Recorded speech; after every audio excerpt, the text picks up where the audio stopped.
नमस्ते आप सबको, कैसे हैं आप। आज के इस वीडियो में हम हिंदी व्याकरण का एक अंग समास, उसके बारे में संपूर्ण जानकारी लेकर आए हैं। तो चलिए अब हम शुरू करते हैं। समास। समास का शाब्दिक अर्थ है सम, धन, आस और संक्षेप। सम यानी कि समान, आस यानी कि शब्दों को पास पास बिठाना और संक्षेप करना, यानी अधिक शब्दों से जो अर्थ निकल रहा हो उनको पास पास लाकर कम शब्द करके वही अर्थ निकालना ही समास का कार्य है। समास को अच्छे से समझने के लिए हम एक परिभाषा लेते हैं जो कि विस्तृत है और वही समास की विशेषता है। परस्पर संबंध रखने वाले दो या दो से अधिक शब्द मिलकर जब एक सार्थक शब्द बनाते हैं तब उस विकार रहित मेल को समास कहते हैं। इनमें कितनी बातें आई हैं जो कि समास की विशेषता भी है। एक, वे शब्द जो परस्पर संबंध रख रहे हों। दूसरा, वे शब्द दो से अधिक हों या दो हो। और तीसरा, वो शब्द दो या दो से अधिक शब्द मिलकर एक नया सार्थक शब्द जरूर बनना चाहिए। जो भी शब्द बनता हो उसका कोई ना कोई अर्थ निकलना जरूरी है। तब उस विकार रहित मेल को समास कहते हैं। जब शब्दों का मिलन होता है वो शब्द सार्थक होता है और साथ ही जब शब्द मिले तो उनमें किसी प्रकार का विकार नहीं हो। गौर करने वाली बात यह है कि संधि वर्णों का मेल होता है और उसमें विकार होता है, जबकि समास विकार रहित शब्दों का मेल है। संक्षेप में दो या दो से अधिक शब्दों का मेल या संयोग को समास कहते हैं। इन्हें समस्त पद भी कहते हैं। सरलार्थ, वास्तव में जब दो शब्दों के मध्य में प्रयुक्त विभक्ति चिन्हों और प्रत्ययों का लोप हो जाने पर दो या दो से अधिक शब्दों को मिलाकर एक नया शब्द बनाते हैं तो उस मेल को समस्त पद अर्थात कि समास कहते हैं। देखिए आपने क्या समझा। समास शब्दों का मेल है और जब शब्दों का मेल होता है तो उसमें बीच में जो विभक्ति चिन्ह लगे होते हैं उनका लोप हो जाता है। यदि कोई प्रत्यय लगा हो तो उसका भी लोप हो जाता है और अधिक शब्दों को के अर्थ को कम शब्दों में समाहित कर लेना और अधिक शब्दों को मिलाकर एक नया सार्थक शब्द बनाना समास है। समस्त, जैसे हम एक उदाहरण लेते हैं, देशभक्ति। ये एक सामासिक पद है या समस्त पद है या समास है। समास में तीन तरह के प्रश्न आते हैं परीक्षा में। एक, कोई ना कोई शब्द दे दिया जाता है और समास शब्द या समस्त पद जिसे हम कहते हैं और उसका विग्रह करना होता है। तो समास हो गया देशभक्ति और उसका विग्रह हो गया देश के लिए भक्ति।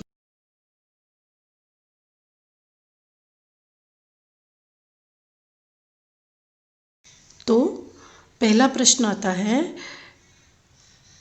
सामासिक पद का विग्रह करना। तो यदि प्रश्न दे दिया जाता है देशभक्ति शब्द है और उसका विग्रह करना है तो आप करेंगे देश के लिए भक्ति। और कई बार विग्रह दिया होता है और उसका सामासिक पद या समास बनाना होता है। तो देश के लिए भक्ति दिया है, आपको देशभक्ति लिखना होता है। तीसरा प्रश्न होता है उस समास का भेद बताना कि इस समास का कौन सा भेद है। वो जब हम भेद पढ़ेंगे तब आप अच्छे से समझ पाएंगे और उसका जवाब दे पाएंगे। भाव पूर्ण, भाव से पूर्ण। तो सामासिक पद हो गए देशभक्ति और भावपूर्ण और उनका विग्रह हो गया देश के लिए भक्ति या भाव से पूर्ण। अब अधिक शब्द, दो या दो से अधिक शब्द ये थे और इनको मिलाकर आसपास बिठाकर एक शब्द बनाया गया, जिसमें से विभक्ति चिन्हों के लिए और से का लोप हो गया और एक नया शब्द बन गया देशभक्ति, एक सार्थक शब्द और भावपूर्ण। इस तरह से हम अधिक शब्दों को कम शब्दों में परिवर्तन करके या मिला करके एक सार्थक शब्द बना करके नया शब्द बना लेते हैं और उसका भी वही अर्थ रहता है जो अधिक शब्दों का था। अधिक शब्दों को मिलाकर एक शब्द बना देना समस्त पद या समास है और उसी सामासिक पद को फिर से अधिक शब्दों में परिवर्तन कर देना समास विग्रह कहलाता है। ये समास विग्रह कैसे करें, इसके लिए कुछ बातें हैं जो मैं आपको बताती हूँ।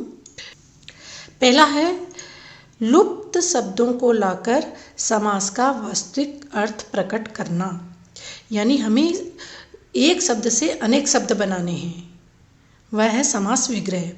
तो जो शब्द हमने लुप्त किए थे उनको फिर से ले आना विग्रह है। जैसे देशभक्ति के समय हमें के लिए हटा दिया था, तो विग्रह करने के लिए हमें के लिए वापस लाना है। भाव से पूर्ण में से हटा दिया था, उसको फिर से हमें से लाना है, तो वह विग्रह है। यानी जो शब्द हमने लुप्त किए थे, विभक्ति चिन्ह लुप्त किए थे, उनको फिर से लाना ही विग्रह है। कोशिश यही करें कि विग्रह करते समय हम उन्हीं शब्दों का प्रयोग करें जो सामासिक पद में हैं, यानी यथासंभव मूल शब्दों का ही प्रयोग हो, जिससे ये पता चल सके कि समास इन शब्दों के योग से बना है। जैसे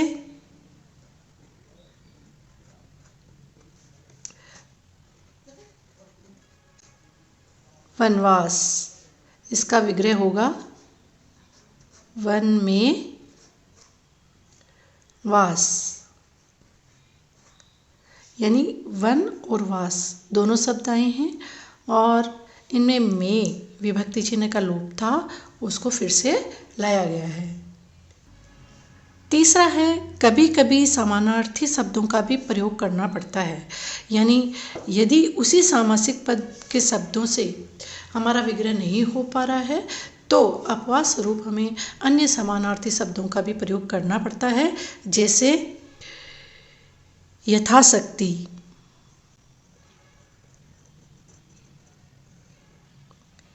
इसका विग्रह होगा शक्ति के अनुसार।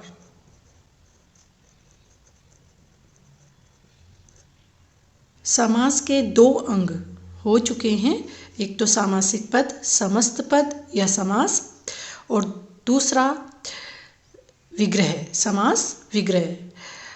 अब हम इसका तीसरा अंग यानी कि समास के भेद और उपभेद का क्या नाम है, उनकी क्या पहचान है और उनके उदाहरण किस किस तरह से है, ये हम अब पढ़ेंगे। चलिए अब हम समास के भेद पढ़ते हैं। समास के 6 भेद होते हैं: अव्ययीभाव, तत्पुरुष, कर्मधारय, द्विगु, द्वंद्व और बहुव्रीहि। कुछ आधार हम ले लेंगे, उन आधार पर हम इनका आपस में अंतर भी करेंगे, इनकी विशेषताओं को जानेंगे और इन्हें समझेंगे। सर्वप्रथम हम आधार लेते हैं पद। कौन से समास में कौन से पद की प्रधानता होती है और कौन से पद में क्या समाहित होता है, वो कैसा होता है, संज्ञा होता है, सर्वनाम होता है, अव्यय होता है, क्या होता है, वो हम समझेंगे। अव्ययीभाव, अव्यय का अर्थ होता है वे शब्द जो लिंग वचन कारक के आधार पर उनके मूल रूप में कोई अंतर नहीं होता, वो अव्ययी शब्द कहलाते हैं। तो पद के आधार पर हम समास के 3 पद ले लेते हैं: प्रथम पद, द्वितीय पद और अन्य पद। अव्ययी भाव में प्रथम पद की प्रधानता होती है, यानी कि इसमें पहला पद प्रधान होता है।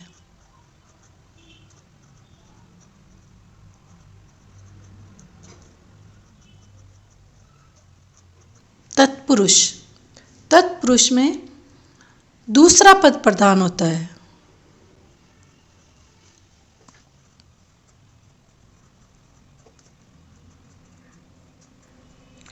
पदों से तात्पर्य शब्द हैं, क्योंकि समास में शब्दों का मेल होता है। तो दो या दो से अधिक शब्द मिलते हैं। जब वो शब्द मिलते हैं, उनमें से कौन सा शब्द प्रधान होता है और कौन सा गौण होता है। तो अव्ययीभाव में प्रथम पद प्रधान होता है और तत्पुरुष में दूसरा पद प्रधान होता है। कर्मधारय में प्रथम पद विशेषण और उपमान होते हैं।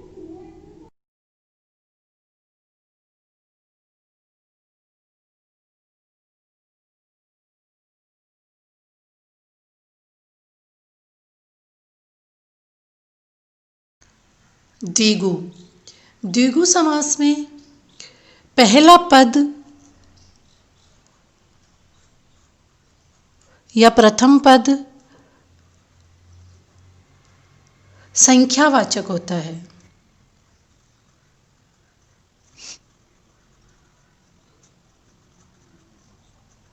द्वंद्व, दोनों ही पद प्रधान होते हैं, प्रथम और द्वितीय। कौन से पद?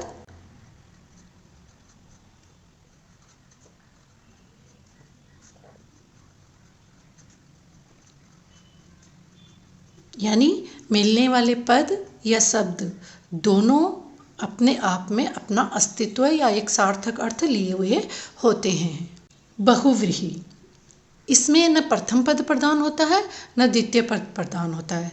इसमें उन दोनों पदों के मिलने से एक नया जो शब्द बनता है, उसका एक अलग ही अर्थ होता है, यानी कि अन्य अर्थ होता है। इसका मतलब इसमें अन्य पद प्रधान होता है।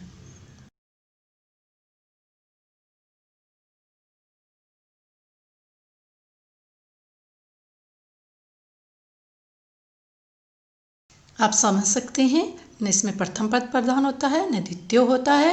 अन्य कोई अर्थ निकलता है शब्दों के मेल से, वो ही अपने आप में अपनी प्रधानता रखता है। तो पदों के आधार पर हमने इनमें आपस में परिवर्तन, अंतर ये समझा। दूसरा हम लेते हैं द्वितीय पद। तो अव्ययीभाव समास में दूसरा पद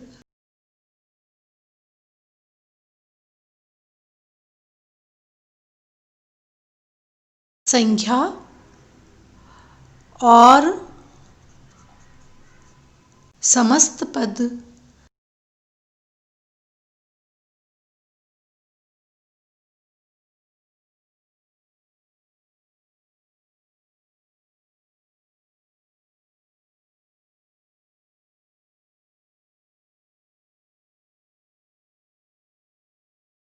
ये अव्ययीभाव समास है।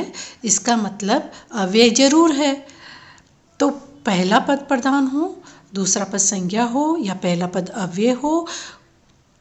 जब सामासिक पद बनता है, पूर्ण समास पद बनता है, तो वो क्रिया विशेषण अव्यय बन जाता है। तत्पुरुष समास, इसमें दूसरा पद प्रधान होता ही है और पहले पद में विभक्ति चिन्ह का पहले पद में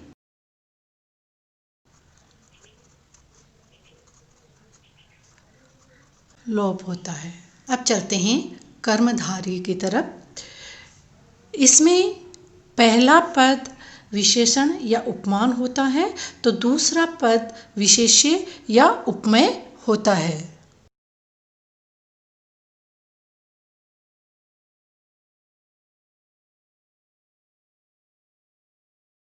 विशेष्य, कर्मधारय में प्रथम पद विशेषण या उपमान होता है, तो दूसरा पद विशेष्य या उपमेय होता है। यानी विशेषण जो विशेष्य की विशेषता बताए, उपमा जो उपमेय को अपनी उपमा दे। कर्मधारय में दूसरा पद प्रधान होता है।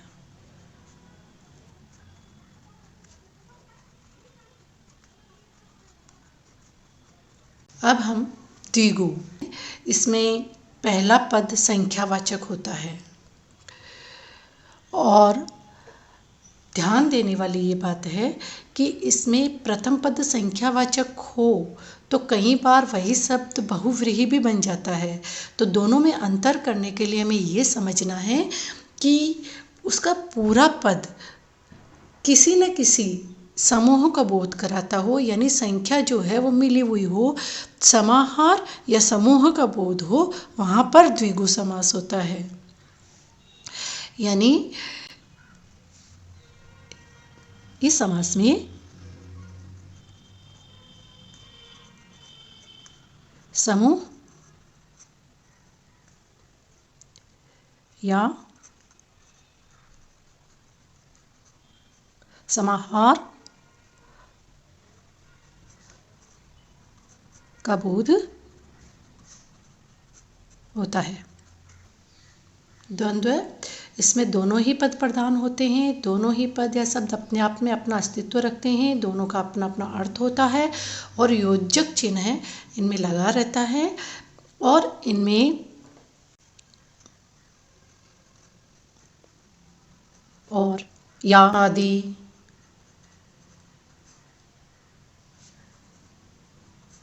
इन शब्दों का लोप होता है।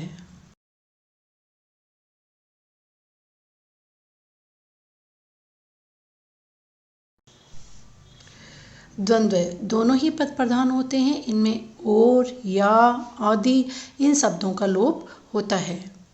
इसके उपभेद हम जब विस्तृत में पढ़ेंगे तब समझाएंगे। अब है बहुव्रीहि समास। इसमें न प्रथम पद प्रधान होता है, न द्वितीय होता है, अन्य पद प्रधान होता है और इनमें दोनों शब्द मिलकर विशेष अर्थ प्रकट करते हैं।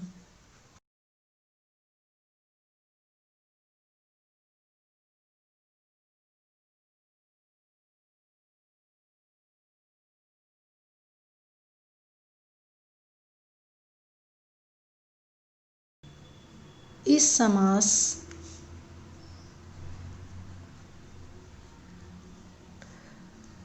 का विग्रह व्याख्यात्मक होता है।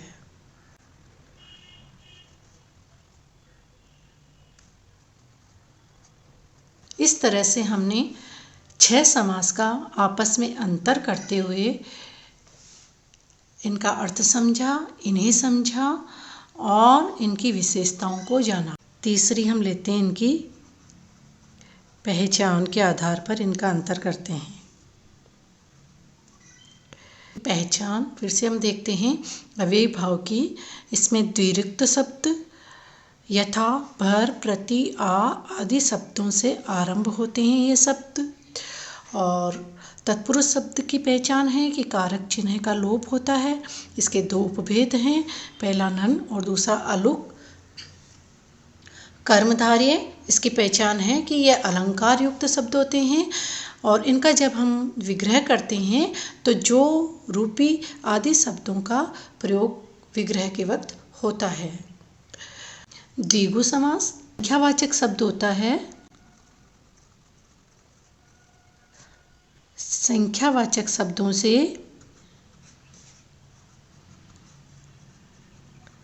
समूह का बोध हो।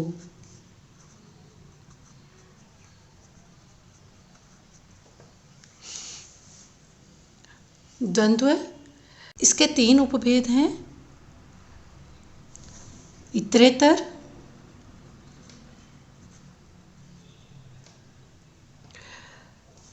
समाहार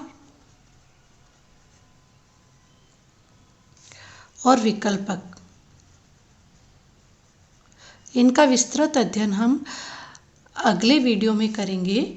यदि कोई प्रतियोगी परीक्षा की तैयारी कर रहा है तो उसके लिए इससे बहुत हेल्प मिल जाएगी, बहुत सहायता मिलेगी, समझने में आसानी होगी। समास का हम अलग से वीडियो बनाएंगे, उसमें उनके उपभेदों की और पहचान की अलग से विस्तृत जानकारी दी जाएगी। बहुव्रीहि समास, इसकी पहचान है या तो ये पौराणिक पात्रों के आधार को प्रकट करने वाले शब्द होते हैं इनमें, या कोई रूढ़ बन चुके होते हैं वो शब्द होते हैं। इसके भी 2 उपभेद हैं जिसकी जानकारी हमने बहुव्रीहि समास का एक अलग से वीडियो बनाया है, उसमें विस्तृत जानकारी है। यदि आप उसे देखना चाहते हैं तो उसका लिंक डिस्क्रिप्शन बॉक्स में दिया हुआ है। अब हम एक एक उदाहरण लेकर इनको समझते हैं।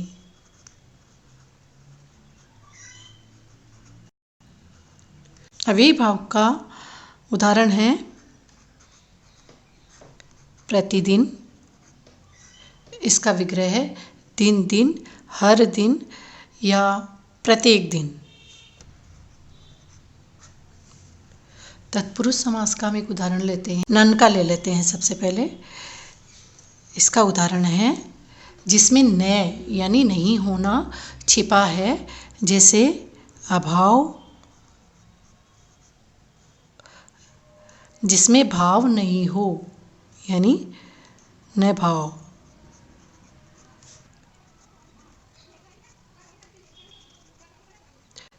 न हो। कर्मधारय, इसका उदाहरण है महासागर, इसका विग्रह होगा महान है जो सागर।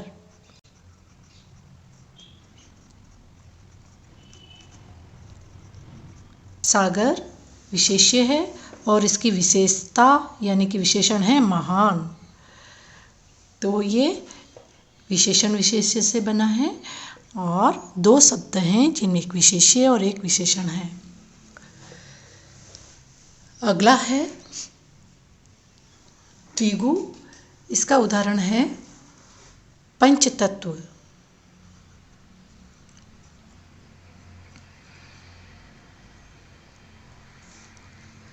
पांच तत्वों का समाहार।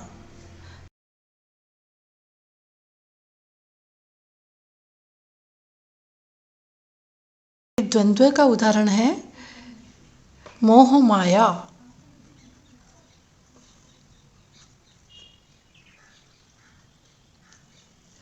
इसका विग्रह होगा मोह और माया। देखिए, हम इस वीडियो में उपभेद को विस्तृत से नहीं समझा पा रहे हैं, हमारा वीडियो बड़ा होता जा रहा है, इसीलिए हम प्रत्येक समास का अपना एक अलग से वीडियो बनाया है और उसको विस्तृत रूप से समझाया गया है। उसके उपभेदों को भी अच्छे से जानकारी उसमें दी गई है।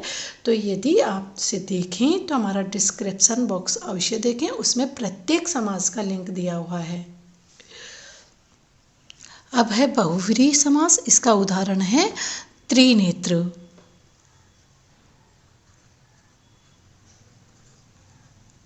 त्रिनेत्र वह